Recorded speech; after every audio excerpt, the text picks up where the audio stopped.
Ladies and gentlemen, welcome back to a GameReplays.org Heroes of Newerth cast. Today we are in the qualifying fourth round for the GR Season 3 tournament. Now this is the fourth qualifying round and it is a point system, so today we are in, I believe, the outermost, the teams of 16 bracket, and we're just going to follow this series along to the finals, and of course whoever starts winning these games is going to get those points for that all-important invitational at the end of the season, $3,000 up for grabs. So today we do have a matchup between Duskbin E-sports and Korok's crew, both the Legion and the Hellborn respectively. I am your host tonight, FourCourtJester. Joining me on the microphone is our strategy specialist, lukDeRiff. How are you doing, sir?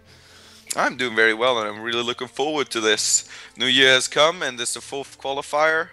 And yeah, the last qualifiers have proven to be very entertaining, and a lot of surprises there. A lot of teams showing what they're capable of, and I hope we see some more great play tonight.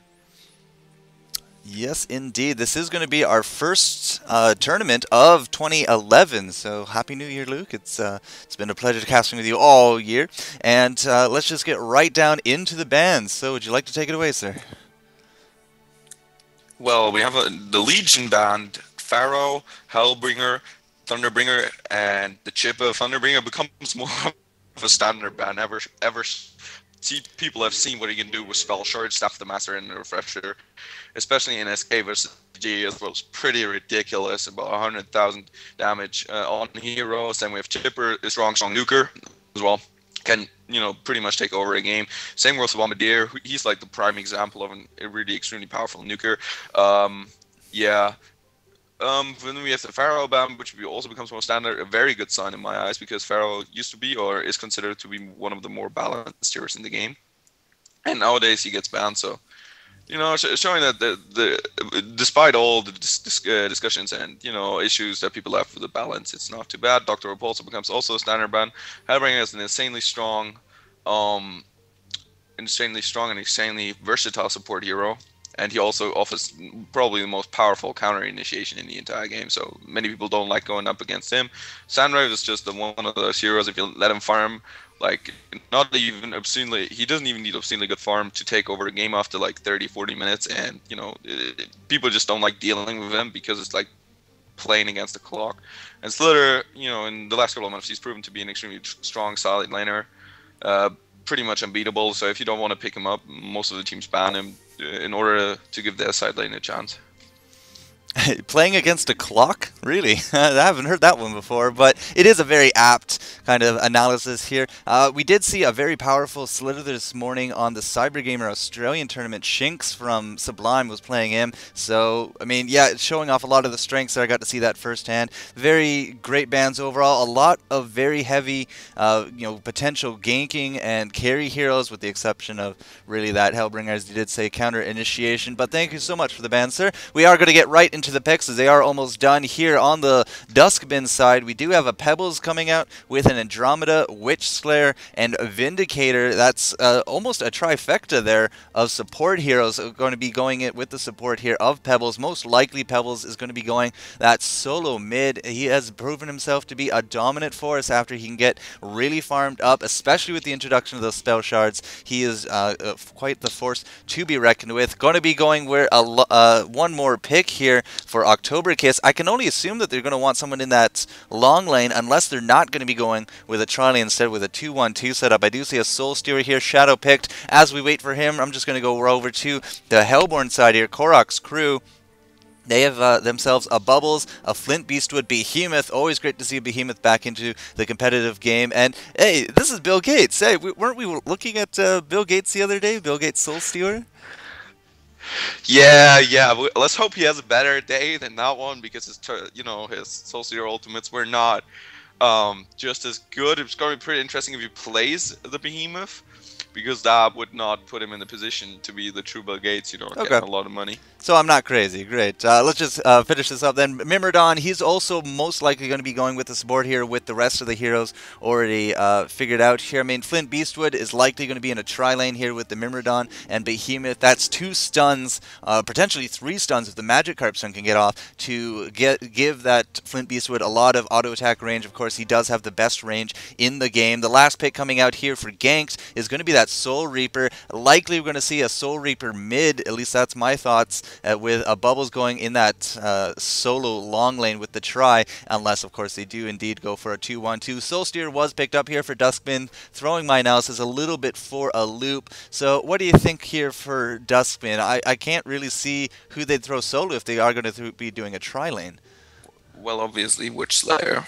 If they want to have a solo, they're going to run Witch Slayer, but I'm not entirely sure. They could run Pebbles in the trial lane, which has proven to be very effective in the past, simply because if he can get his early portal key and if you manage correctly, many people's like, yeah, he needs the levels. So you can give him very easily levels by just correct positioning, get your support heroes out of experience range and give the experience and the farm to Pebbles while he's protected by 2 heroes. So that's a pretty good idea, but I'm not. If they do that, then they would have to run Vindicator in the trial lane, which is questionable in my opinion, because he just doesn't offer so much. He needs a lot of experience in order to be effective. So he's used a lot in 2-2-1 strategy. So I wouldn't be surprised if we see a 2-2-1 and then we see the first pause coming out. Wow, this is amazing. Competitive pause means it's a competitive game. Right? Yeah, pretty much.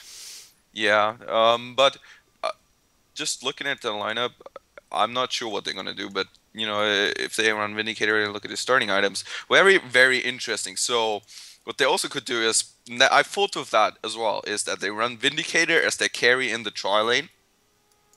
So they run Andromeda and Andromeda Witch Slayer and the Vindicator tri lane, and they have Pebbles in the mid or in the long lane and Soulsteer in the long lane. But just look at Vindicator's items.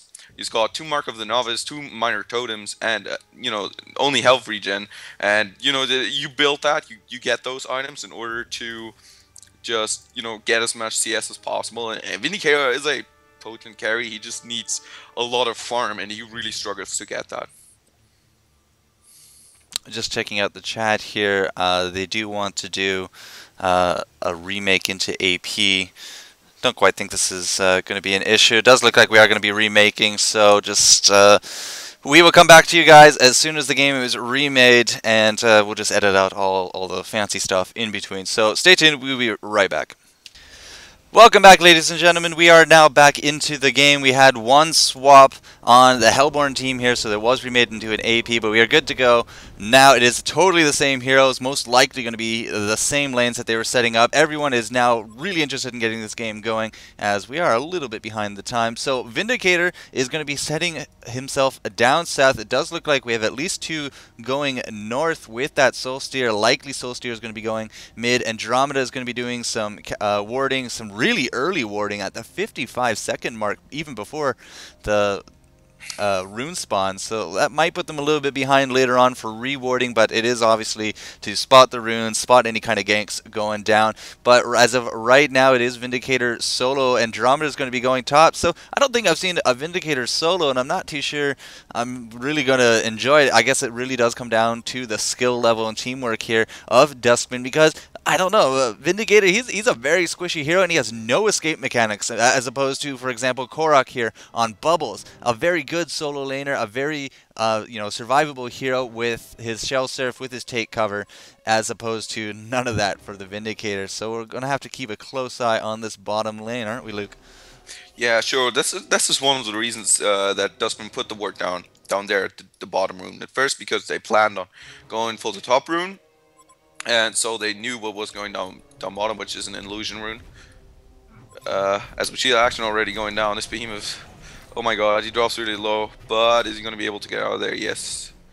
Yes, yeah. 78 points he gets away with. Going to be popping that health potion already. Flint Beast with the great weed field coming out of Myrmidon, saving his life, so to speak. But it looked like he just got caught on the edge of the Pebbles stun. I mean, with this tri lane up top, it is going to be a 2-1-2 setup.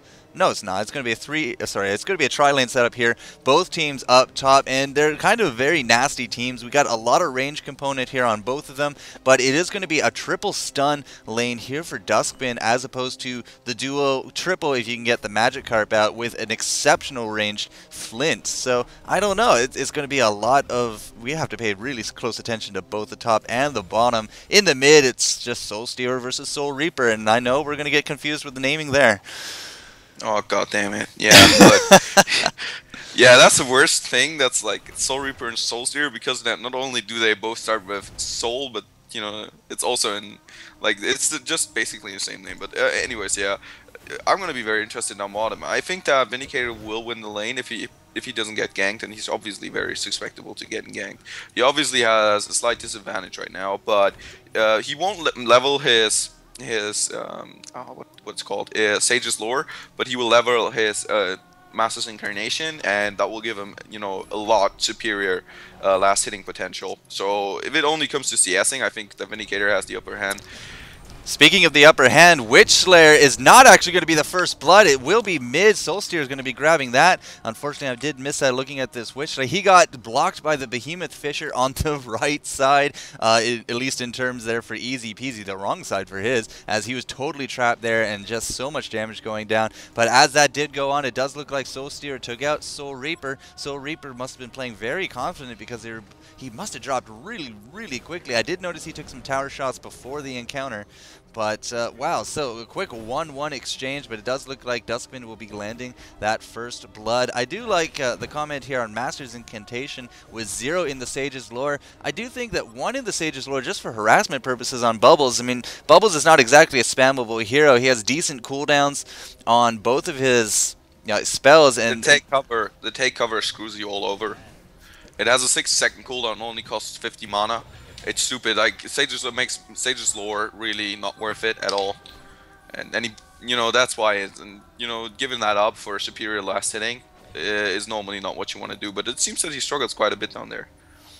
Yeah, as I said, we will keep an eye on these. You are right. I mean, I just did take a quick look at this Bubbles. He does have level 1 take cover. It was his second spell. Another Behemoth Fisher with a Weed Field going down. Andromeda is going to be trying to get out of there so very quickly, but that Flint Beast with just such massive range, he can just stay clear of all the action and picked off that Andromeda. It does look like Pebbles is going to be...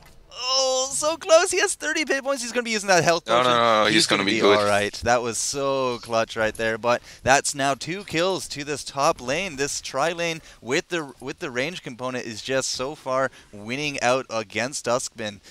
So I think really the melee Pebbles is kind of the weak point here. But right now, I don't know. A lot of very aggressive play coming out of EzPz.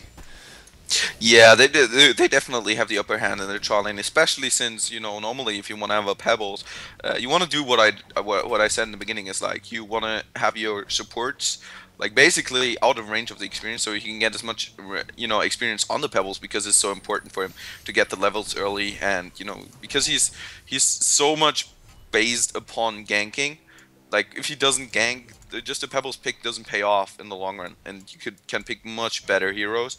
So yeah, put him in the top lane, basically puts him in the position that his supports have to be around him all the time, and thus he won't like get very good levels. And because he's like, especially against Beastwood, who's just insanely good harassment of auto attacks, it's just I don't see this working out for Duskbin.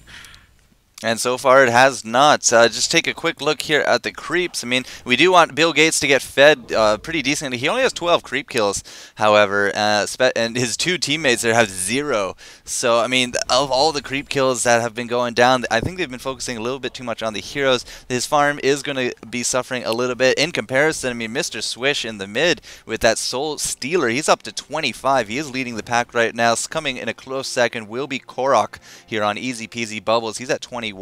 And that kind of means that Vindicator, you know, Jojo Flo, he's not doing so well with the last hits. He's at 15. He is respectable, but he is falling a little bit behind against his competition. So right now, only Soulsteer are kind of winning his lane, so to speak, with 1 kill and the creep advantage. Yeah, this is the problem. Like if Bubbles normally, you know, you want to like have the shell stuff ready as an escape mechanism. But you know, against Vindicator, you're not in trouble to die, because he's no way of killing you, really. However, Bubbles level 6 now, and he's gonna try to use his ultimate to kill him, and he's gonna get that kill. Yeah, I was just gonna say Vindicator really needs to watch out. Once Bubbles hits level 6, he's gonna definitely try and kill him, and he did just that.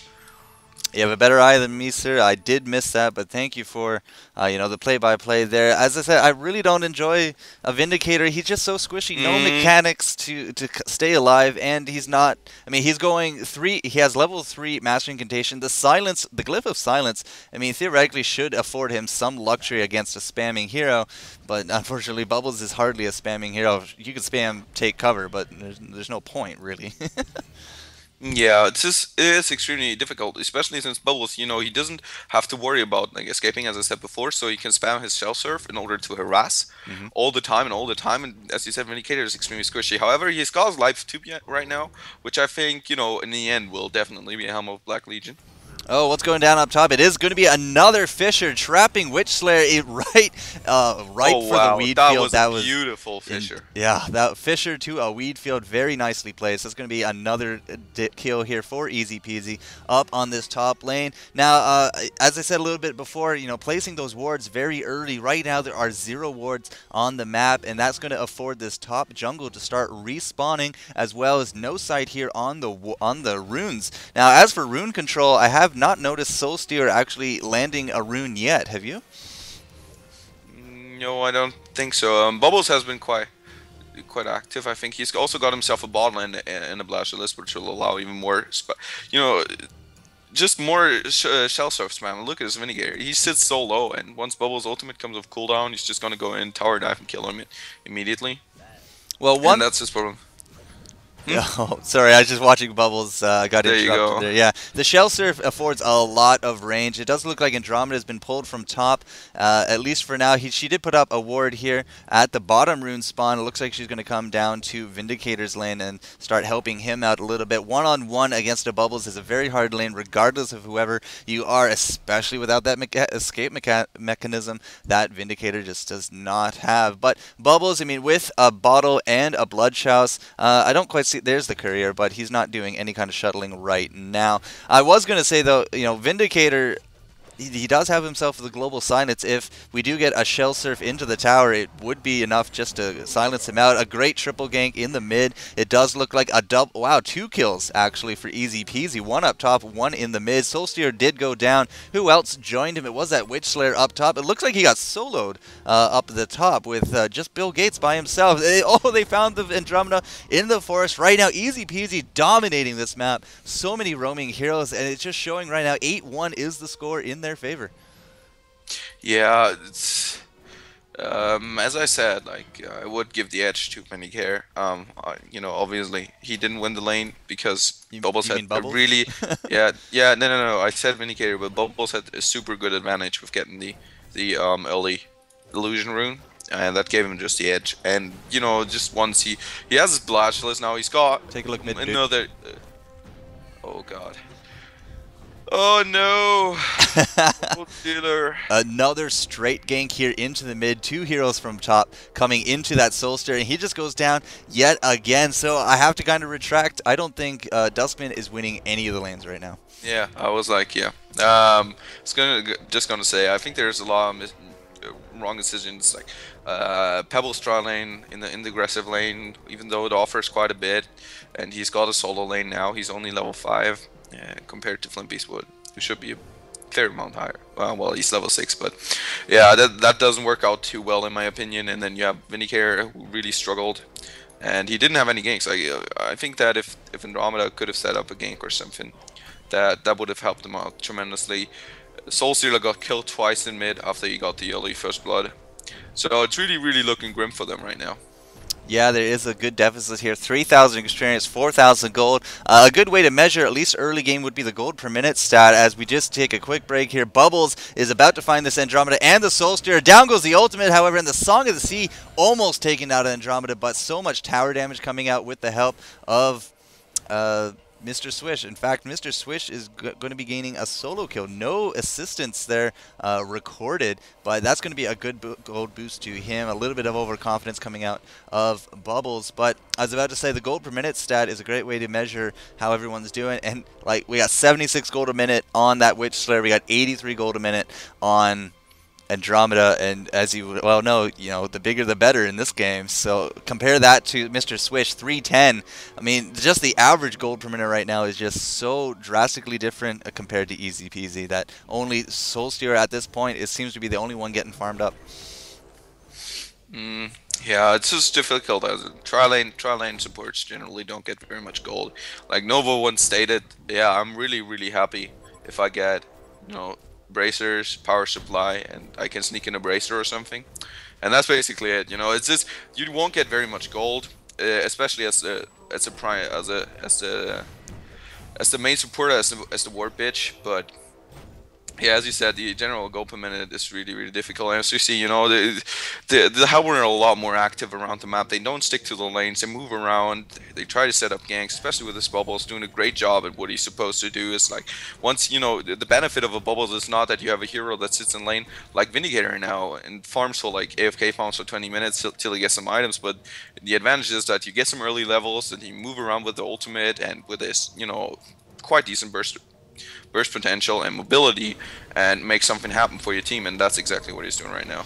Well, talking about mobility, we do have 2 heroes now in the mid. Looks like they got 3 heroes in the mid. Oh, wow. We had Behemoth blow his ultimate, but now it is going to be Korok grabbing that kill. Going to be doing another kill here upon Mr. Swish. That's a revenge kill for taking out Soul Reaper mid while we were watching top, as we did see the Witch Slayer initiate upon the Beasthood only to get triple hits. I mean, right now, there are no static lanes for the Hellborn, and it's working out very well to their advantage. They're only increasing their experience and gold lead at this point. Does look like a little bit of a swap, though. We do have Soul Reaper coming to cover bottom, and he has himself Treads and Bloodchild. So against, at least this Andromeda, who's fairly underleveled, and against a Vindicator who has nothing in stages lower, I'm not too sure how that's going to work out for him, but we will have to keep an eye on that. We do have a ping going down in the mid. We do have this support duo, the Myrmidon and the Behemoth. They're going to be roaming back up top here, following the lead of Bubbles, who's going to be helping out Finland Beastwood. Maybe they're going to go for a tower kill here. It is only Bubbles guarding up top, and as you know, he's melee and a one-trick pony with that stun, so he has to be very careful up against 4 heroes. Yeah, this is a really tricky game in terms of naming. Bubbles, Pebbles, Soul Reaper, and Soul Stealer. So yep, that's yeah, it was just like that screws heavily with us. But yeah, we see that. Like, look at Bubbles. Look at Pebbles' inventory right now as he gets comboed down. What? Oh, the did flamboyant pack. Who did get that kill? It was Greg, who is Myrmidon, so the Weed Field or the Magikarp. Behemoth's trying so hard to get some kills, even blowing the ultimate in mid is like, damn it, I want that kill, but it just didn't happen. So. Well, as I said, the mark of a great support hero would be going 0-0 and then whatever your assist count would be. And, I mean, that is just a note. I was mentioning those really low gold per minutes here on the Duskbin support heroes. But you said, support heroes don't get gold. I mean, look at the support heroes right now for EzPz. They're easily doubling or even tripling the gold now that I'm looking after that last few kills of the support heroes of their counterparts. So it really does come down to the assist gold system, and it's funding the Hellborn team very well right now. Oh yeah, that is like, it's pretty insane. I don't know if it was intended by us to give support heroes so much. Like if they pull off some very offensive ganks and stuff, they will eventually get gold because of the assist system. It's like, it's pretty crazy what you can do with a lot of assists. And without any kills, but Soul Steer, he's going to get comboed upon. There was a kelp field coming out with a weed field. I mean, like, I think this game is just meant to destroy us in terms of commentating. But the kelp field, weed field, and the fish are going down. Not going to be enough to take out the Soul Steer. As I said, he is the only farmed hero on their team. He does have himself Steam Boots of set to strength as well as a Mighty Blade. So, I mean, that's an easy 200 extra hit points that people have to burn through for him. In terms of hit points, like for Andromeda, she's only at 500, for example. So, I mean, she's a very squishy hero. Bubbles doing a little bit of counter warding here in the mid. And right now, we do not have any wards on the map for the Legion. So, they have all been either run out, expired, or counter warded. EzPz taking a really good map, control advantage just to go with their kills and their tower advantage. In fact, just every advantage right now is being afforded to EzPz. Yeah, it is pretty much the controlling a game. The problem that I see right now is that they have not gotten any towers yet, as we see down bottom. Whistler trying to make something happen, but he hasn't got his ultimate, which really cost the game as Myrmidon comes in to help Soul Reaper, and there you go, that Whistler is dead for sure. Bubbles also trying to help. And Vindicator finally has come with a pump up with the Hammer of the Black Legion. He's really tanky, however, doesn't help him too much. Soul Stealer wants some revenge and goes on Myrmidon. Oh. Might be the end of the Soul Stealer, though. That weed field was very clutch. And Korok getting finally a kill, ending the serial killer streak there. So a lot of support actually coming in to that fight. A lot of homecoming stones went down. Obviously, the Behemoth, the Bubbles, and the Myrmidon coming to assist, and it ended up, I think, being a 3-for-2 exchange. Not quite in the favor here of Duskbin, which they were hoping to really get, finally a fight in their favor. But a 3-2 is a lot more. It's a lot more fair than what they've been doing right now. But look at that Behemoth with a portal key, 16-minute portal key. He just afforded a great kill there with the help of Bubbles, and maybe even a tower. Do not run away. Do not run away. Now that tower is going to be going down, and Vindicator is just going to be forced to be on the run. Up top, however, it does look like a lot of damage going down on the Flint Beastwood, but another kill on the Witch Slayer. This Myrmidon is cleaning up 6-1-6 now, Greg. He's doing quite well for a support hero.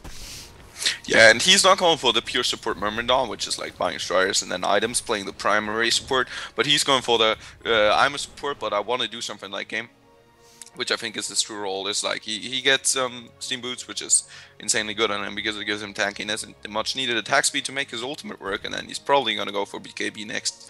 But what I just was about to say was like, the Helmut controlling the map and everything, but they were not doing very much with the map control at that point, because, other than getting kills, which are always good. But you know, just like the Vindicator, they didn't touch Vindicator, and I was like, yeah, if they don't touch Vindicator, that can get really bad for them. However, and if they don't push towers, that could really hurt them. But you know what? They pushed the tower, they killed Vindicator. They did just, you know, what I expected them to do. And so I think, yeah, the Hellborn now have an extremely clear advantage. It's their game to lose at this point. You're going a little bit robot there, Luke. You might want to check your connection very quickly there as we just wait for some more action to come through. But we have a little bit of harassment and pressure going down in the mid lane. EzPz has their eyes dead set here on this mid tower. It is the last outermost tower for the Legion to be standing here. So that's most likely going to be the next attack of point of attack here. We do have some more wards of sight now going out, so we do still only have the rune spawns here looked at, both for the Hellborn, only the bottom for the Legion. It does look like everyone's just staying on their side of the river, maybe just trying to keep up appearances in the mid. We do have 3 Hellborn that's just going to be destroying this creep wave and now pushing forth, going to be chipping away at this tower very slowly. Got to keep in mind though, those demon hands have a big range, but it looks like they found Pebbles out in the forest. We do have Magikarp going down. The weed field is going to miss. Pebbles did indeed stop moving in time for the stun not to go off, so it would have been a perfectly aimed weed field if it did. Bubbles is invis. Are you with me again, Mr. Luke? Yeah, I hope. Okay, great. So we do have Invis Bubbles down here. He's going to be finding all the heroes and just the big range coming out from Behemoth. He's going to use that Fisher to do some initiation, but Soul Reaper is going to get the kill. It looked like almost an Aura kill, but out goes the Soul Stealer ultimate. He's going to narrowly miss that weed field. I don't think the ultimate actually did any damage, but finally a kill going down on Bubbles, the Myrmidon, even the Soul Reaper going down, and the only one they did lose in retaliation was that Witch Slayer. So Behemoth, he's kind of in the forest here. I'm not too sure he wants to do any kind of tower diving with that hit point pool, but at the same time, Flint Beastwood, he was not in on that fight at all. He's going to be grabbing a tower kill here with his new Geometer's Bane. So that's going to be just insult to injury at this point for Duskbin. Well, I'm hoping I'm not roboting. Am I roboting? Nah, you sound good.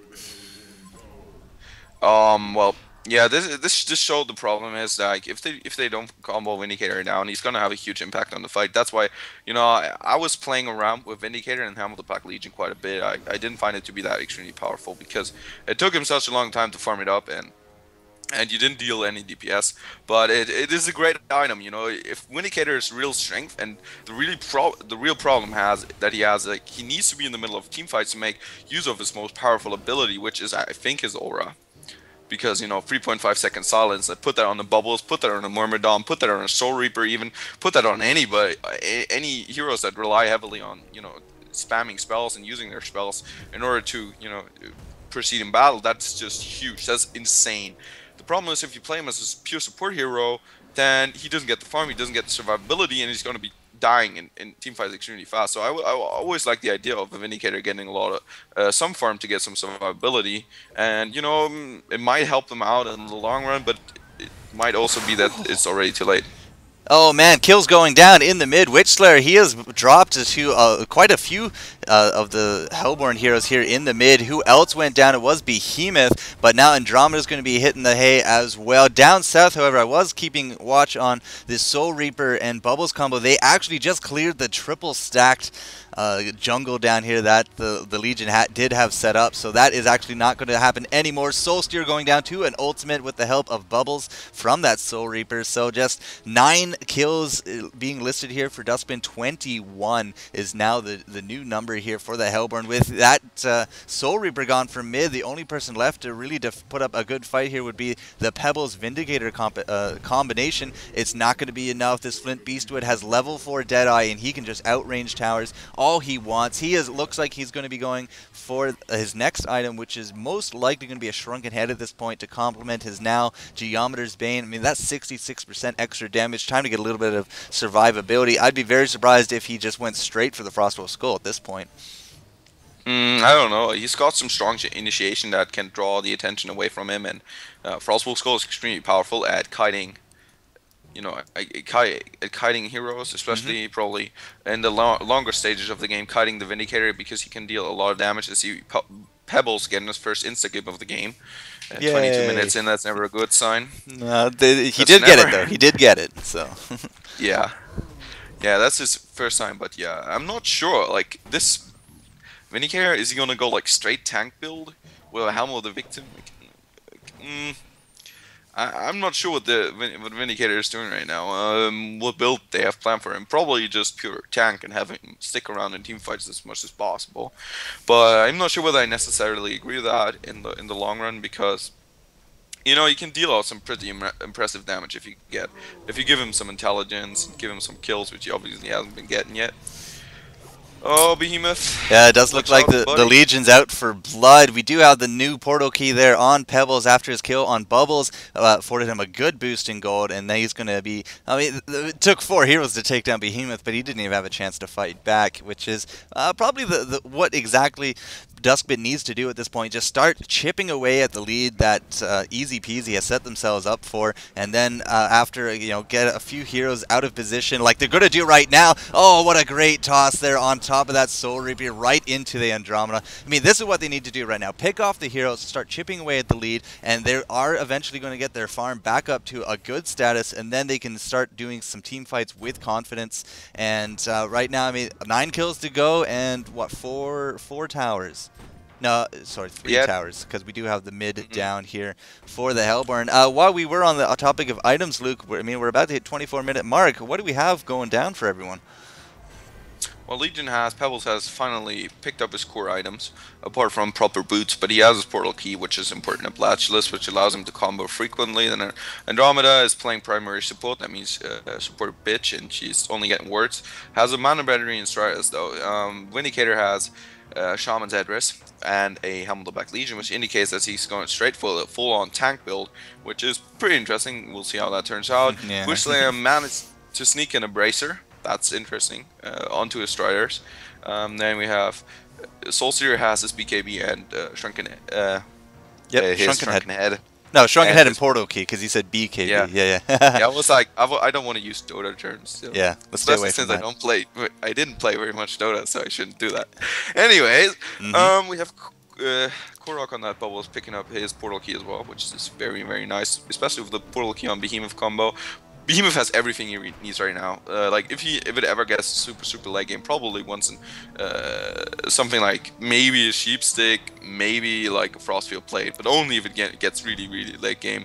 Then Myrmidon, he's picked up a Neophyte's book. So what? Wow, that's interesting. So no BKB for Myrmidon anytime soon. Very interesting. And then we have Soul Reaper, who's picked up a Blessed Orb, so he's gonna go for the tank slash carry Soul Reaper with a Null Stone first item, I suppose.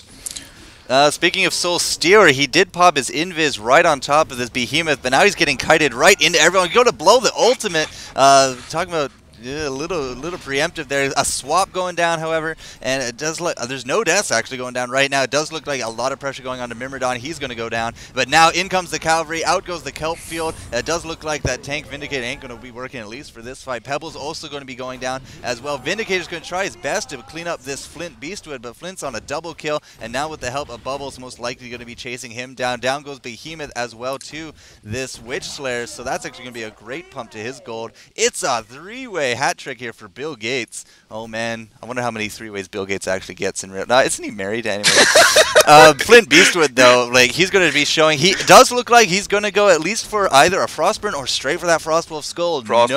No Shrunken Head for him.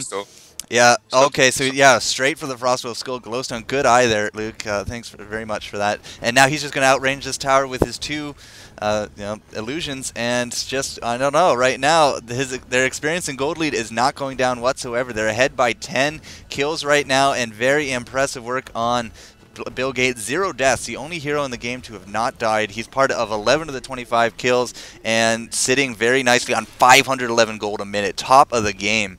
And he's just right now, just dominance right now by EzPz. Korok's crew is doing very well in this game up against the Duskbin.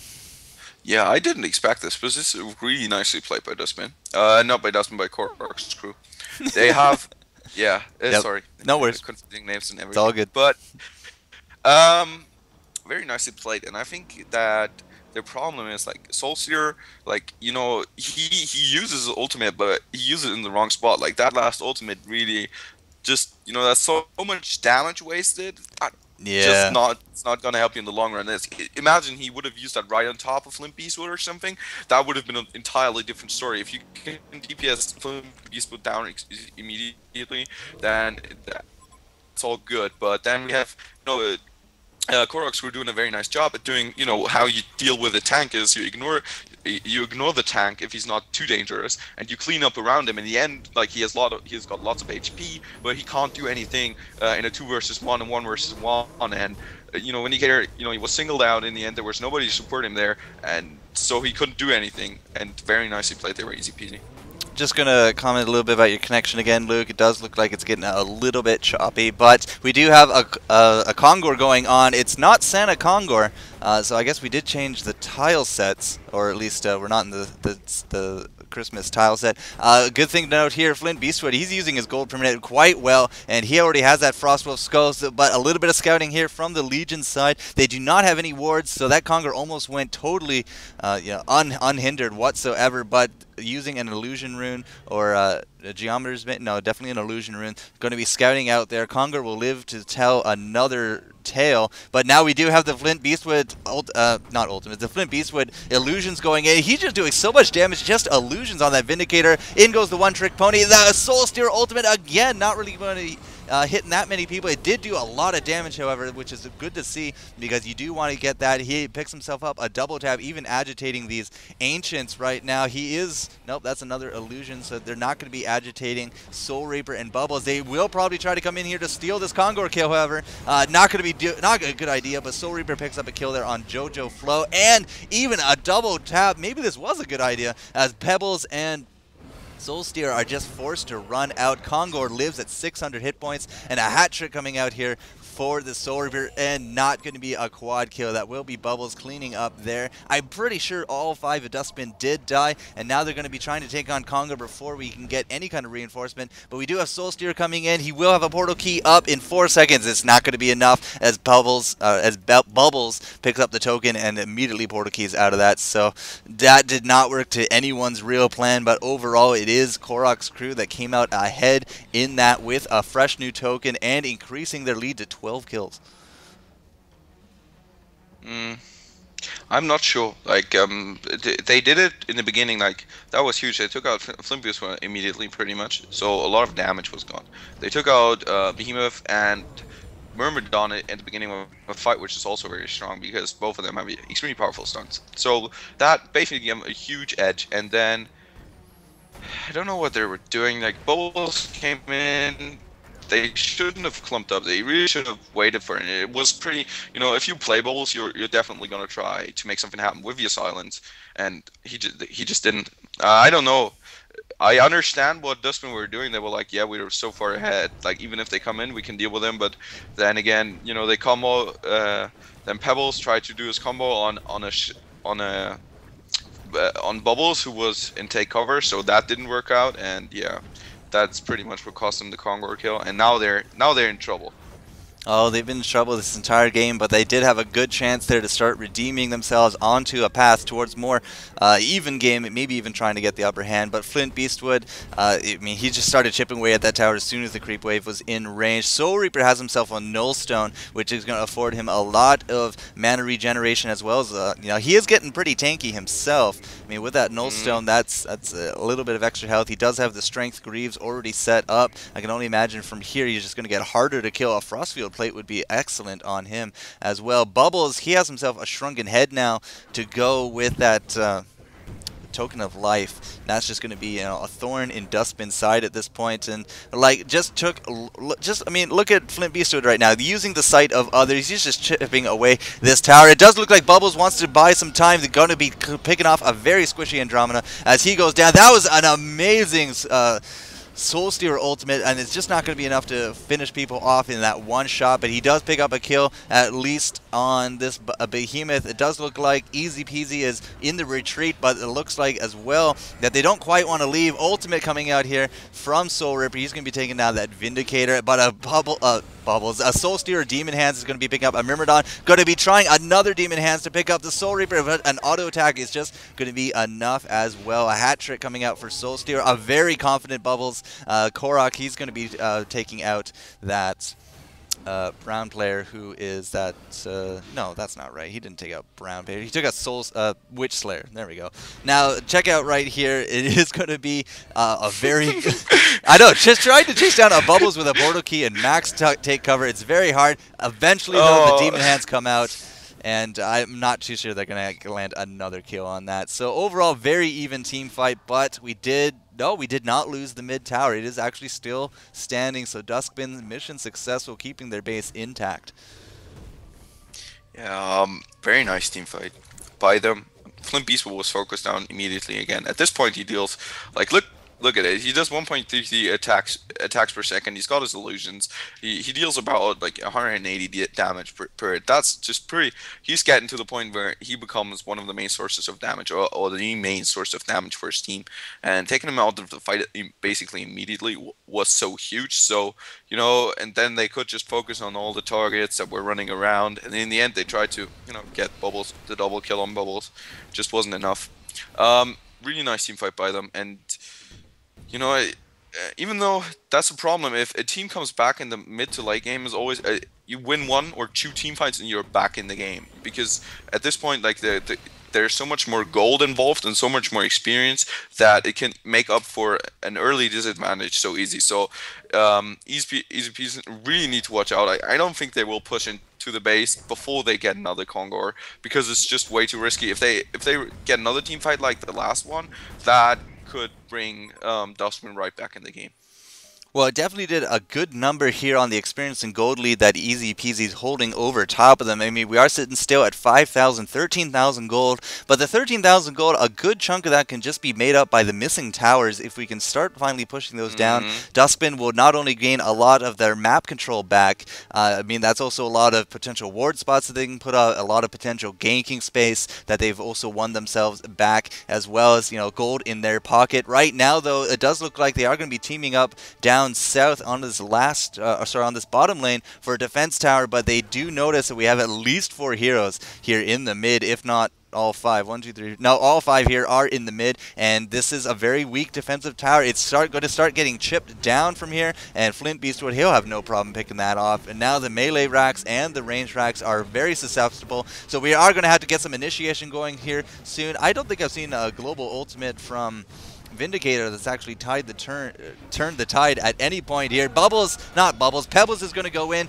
Does not look like that was an effective combo whatsoever. They did scatter, and that's going to put Solsteer at a disadvantage for his ultimate. Again, focusing down that Flint Beastwood very quickly. Double tap coming out for Mr. Swish on that Solsteer. He's going to try to do some body blocking here on top of this Behemoth, but he is going to get ultimated there from Soul Reaper, and he goes down. Legendary streak has been now completed.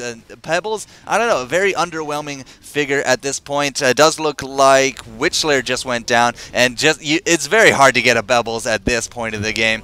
He will be trying a combo there. Pebbles will be trying a combo, and does look like Mr. Swish, he did buy back. Unfortunately, he's not going to be landing himself a free kill there on the Behemoth. So yes, they are doing a good job right now keeping down that Flint, keeping him out of the team fights. Soul Reaper not going to be getting out of that. Mr. Swish picking up yet another kill. Vindicator got an assist out of that. I saw the extra intelligence point being awarded to him. So again, they did repulse the attack. Oh, who just went down right there? Korok taking down Andromeda. Oh, that's not too surprising. Andromeda is a very squishy hero. Korok, he has a lot of confidence here. He's just wandering around with that low hit point Behemoth and just picking up a free kill there. Kudos to him. Yeah, this Bubbles is playing extremely solid here. Like, he's playing very, very solid. You see him, yeah, he does take full advantage of the mobility that Bubbles offers. He initiates when he does. You could see it in the early laning phase. He's very comfortable with the hero. He knows what he can do. You always see that when people know when to tower dive and when they're able to do that on, and succeed in doing so. However, I thought that when I said they wouldn't push in with a token, okay, they did. They failed. However, I think that they actually could have done it if they would have given Flint Beastwood the time to farm up his big KB, because if he can't get his BKB done and he, you have Soulsteer blinking in on him, and then you BKB before he gets his ultimate off, that's just huge. If he can't become down that fast and he can live through like the time where Soulsteer wants to spend his Demon Hands, he wants to spend his ultimate, and you live through that as Flint Beastwood, then I think he can easily be a much bigger factor. But you could see that Duskbin they know they need to focus down on that Flint Beastwood, because if they don't do it and he gets to do work, then they have a big problem. Well, that's why I was very surprised that Bill Gates here, he went straight for the Frostwolf Skull. Sure, fine, it gives you a good chunk of hit points and a very nice slowing attack, but, I mean, right now, the last 3 team fights, Duskbin has immediately gone for him, and if he had instead went for that Shrunken Head, he might be actually, making a difference in these team fights. He does not have the money to buy back at all. I mean, 1100, and he's still trying to finish up that Shrunken Head. As soon as he does get that Shrunken Head, if this game does go that long, I think it might actually seal the deal here for Duskbin E-sports. Yeah, that's very likely to happen. It's just they try to bottle in Duskbin. They don't want them to give the freedom. They don't want them to give the freedom to give another item to Mr. Swish or another item to Mr. Joe Flow, who's playing the Vindicator, because that could be really hurtful for them. The reason why I thought he would go for the Frostwolf Skull, and I understand why he did it, is that he has so many heroes that require to play right in front and in the middle of team fights. Soul Reaper needs to do that. Oh no, Pebbles. Oh, that was not a good spot. Yeah, Pebbles really out of position, but that will give an amazing Soulsteer ultimate. Look at that Bubble, so low on hit points. He's going to drop really quickly. Mr. Swish, a good double tap right there, and does not look. Yeah, 3 deaths now. The only 2 people up right now are the Myrmidon, who's going to be attempting to run away. I don't think he's actually going to get out of that. No, he will not. Hat trick coming out from Mr. Swish. That was, I mean, I would like to say that Pebbles was bait, but I actually think that was just really out of position, but it did lead to an amazing result. Mr. Swish, what an amazing ultimate right there. That was, that just shows the power if you can land like a proper Soulsteer ultimate, and that's what they lacked in the beginning. If you saw it and it was like boom and everybody was dead, and you're like, yeah, that's how you do it. And yeah, that's exactly what he needs to do. And also that'll forge him a lot of gold, so he's probably gonna go and finish off his Geometer's Pain right now, because that will allow him to deal a lot more damage. There you go, he's got it. Indeed. And that was just huge. That was an amazing Soulsteer ultimate. I was like, I had a huge smile on my face. I was like grinning like a stupid idiot when that came. And yeah, if it was a bait, that was amazing, but I doubt it was a bait. So I was really expecting a Nerdgasm to come out there, but I think you kept it under control, which is admirable. yeah. But right now, I mean, last time we did do a quick roll call of the items, it was at the 24-minute mark. It's now 40 minutes in, and I've just been keeping an eye on everyone here. Vindicator finally picks up another item. It's been 16 minutes since he picked up an item. It's going to be that Acolyte Staff. Now, an Acolyte Staff, what can that go into, Frostfield Mr. Plate. It's going to be either the Frostfield Plate, because he's going tanky already. Especially against the Flint Beastwood, that would be pretty huge. Also, affords him a lot of damage. Or it could be let's say a Hex. That could be also very powerful if they manage, you know, to initiate onto Flint Beastwood and just hex him, change CC him before he can pop his Shrunken Head, which he should have fairly soon. That would be also pretty huge, and it would afford him even more damage. So I think personally I would probably go for the Coulter Sheepstick, but the Frostfield Plate would like suit his role more, which is like I'm gonna go straight tank and just mass HP. Okay. I would have, if he was going to go for that Frostfield, I would have expected the Armor Plate to come out first, but, you know, he can do whatever he wants. It's his game. We do have a Ward of Sight here on the Kongor for another, well, 3 minutes, so 300 seconds, 65 minutes, but it does not look like that the EzPz is confident enough. Before that fight just went down, remember we were talking about the experience in the gold gap. It was set to 3,000 and about 14,000. As soon as that fight finished up, it went right to 0, and the gold was in and about the 10,000 range. So more fights like this, and Duskbin will actually start really dominating this game if they can keep up this dominance. I mean, taking out the Flint Beastwood in all these team fights, it effectively makes it a 5 versus 4, and if they can keep doing it makes that, it more. Yeah, it's more like a 5 versus 4 because Flint Beastwood at this point puts out a huge amount of damage in the whole picture for the Heilborn team. Yeah, if they can keep doing that, like if they can keep keeping him down, it looks like they are going to try to keep. Look at that ultimate right on top of him. They know exactly who the danger here is on EzPz, and it's going to be that Bubbles and Beastwood. Beastwood buys back immediately, however. I'm not too sure if Duskbin is going to know this, but they're going to go for a Kongor, assuming they have the upper hand, and this could actually turn out really dangerous for them. They do seem to know, however, and they are going to back off. I mean, it is a fairly warded site right now. We do have the Ward of Sight, the Ward of Revelation here from the Hellborn. We still have the Ward of Sight there from the Legion. It does look like Andromeda's a little bit out of place. Going to get hit down by Bill Gates, so a little bit of revenge kill. If they didn't know he was there, they know he is there right now. And now it does look like EzPz knows they have the upper hand. I mean, how often does an Andromeda buy back? And it looks like Kongor is going to be on the chopping block here. But so that's going to delay the Shrunken Head here from Beastwood, simply because he did have to use that money to buy back. But right now we do have the Legion team. They are going to be going back up here, but Bubbles is going to ensure that nothing happens to them. Oh, caught so far out of position. 2 quick deaths here for 3 quick deaths here for Duskbin, and now they're just going to go finish off that combo in peace. Oh dear. Yeah, that was they knew that Soulseer was ready to jump in, and they needed to jump on the Legion before Vindicator would.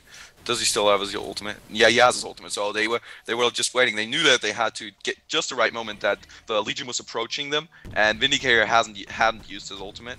So they did exactly that. But I was more amazed that Behemoth actually got a freaking Shrunken Head. Like, I don't know why, but it certainly paid off. They didn't expect that. It's just survivability at this point. You see how much magic damage there is between Pebbles, who has himself a spell shards, by the way, and I mean Mr. Switch. Mr. Switch is sitting at 18 kills, you know, top of the game. So that's a lot of magic damage. Aurora and Comet coming out of Andromeda. I mean, to boot, Vindicator is, well, you know, almost pure magic damage. Even his auto attack is still magic damage. And I mean, Silver Bullet from the Witch Slayer. It is still magic damage, right? Oh, true damage, yeah. Sorry, my mistake. It's true damage when he activates Master's Incantation. What's going on up top? It is actually going to be, well, the center Raxes did go down. Now a lot of pressure here on the top, but Duskbin is all nice and reformed. They're all alive. I'm not going to be grabbing any kind of kills there from Pebbles.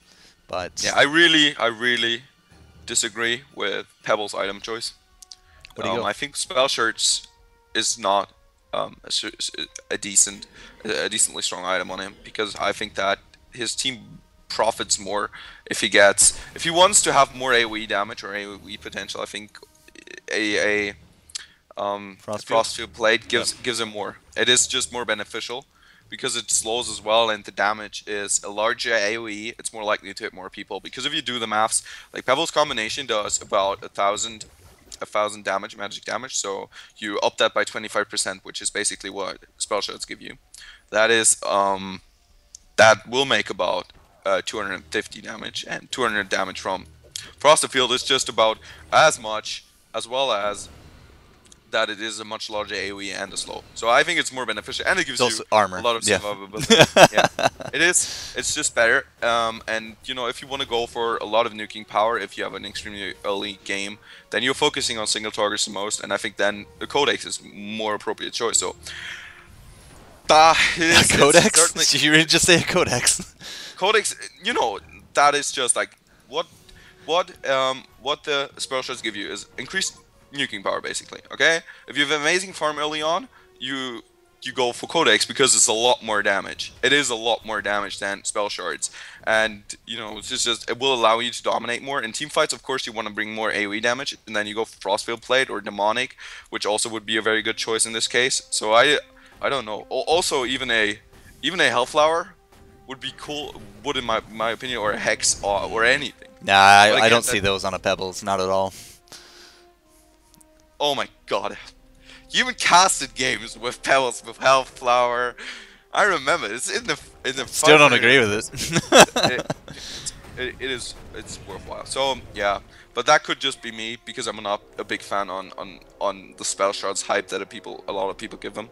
Yeah. Because even though they're amazing on Thunderbringer, or Chipper, or even Bombardier, they're not amazing on every hero. So yeah.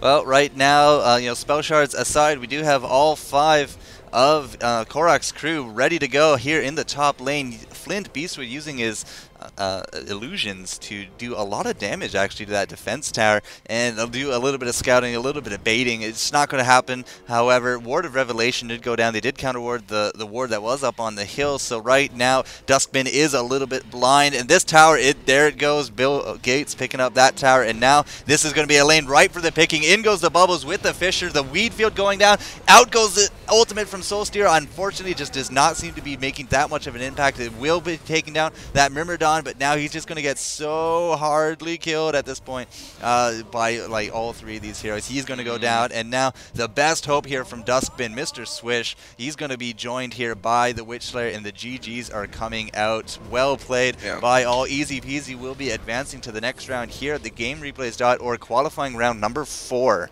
for our season tournament season 3. Woo! Wow. Yeah, the game was over when Flint Beastwood got the Aegis. Basically, he got the token of life because, you know, you can kill him once with a good Soulsteer ultimate and some nuking power, but killing him a second time, considering that he's so beefy and he's got a shrunken net right now, it's going to be nearly impossible. So well, it came down to the second Kongor fight. I mean, that went back and forth so much, but that did afford you know, a big advantage there to EzPz, and they just pushed and made it happen. So 48-minute game, a very respectable 47-31 score. Well, that was quite a pleasure to watch and cast. So Luke, thank you for joining me, and we are going to move on to the next round here at the Game Replays Season Tournament 3.